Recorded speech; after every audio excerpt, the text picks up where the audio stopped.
What is up, everybody? This is Chthonian Alliance here, bringing the brand new video. Today we've got two new cards to talk about today. The first card is a Superheavy Samurai card, so they're getting more support in Invasion of Venom, which is really interesting. So yeah, this is Superheavy Ninja Sarutobi. It is level 8 Earth Machine type Synchro monster with 2000 attack and 2800 defense. So basically, kind of the standard stat line that you would expect for a Superheavy Samurai, especially when it's a defense is going to be used for damage calculation anyway. So yeah, this card is always treated as a Super Heavy Samurai. It's kind of already implied. I'm pretty sure that they don't really have to specify this. It says Super Heavy Ninja, so I guess in order for it to synergize with the rest of the cards in the OCG, I guess they had to say that. I guess the first effect is obvious, so using its defense's damage calculation. That's usual. That's standard here. The second effect is once per turn during either player's turn, if you have no spell and trap cards in your graveyard, you can target one spell and trap card on the field and destroy it. And if you do, inflict 500 points of damage to your opponent. Now, in Super Heavy Samurais, I've seen builds where you don't run any spell and trap, which is really interesting, considering the fact that generally, in order for a deck to kind of survive, it needs the staying power of its spell traps in it, and at the very least, its spells. So yeah, this is kind of interesting. In the very few builds that I do see running spell and traps, it's running only like 2 to 3 D2 shields. So that's really interesting.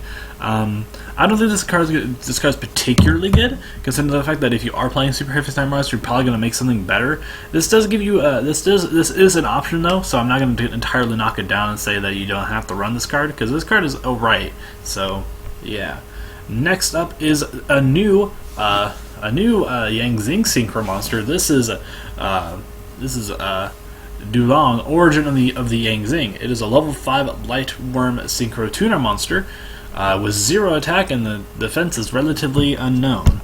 It requires 1 tuner plus 1 or more non-tuners. You can only special summon one of these cards per turn, so the effect has to be good if it has that clause, right?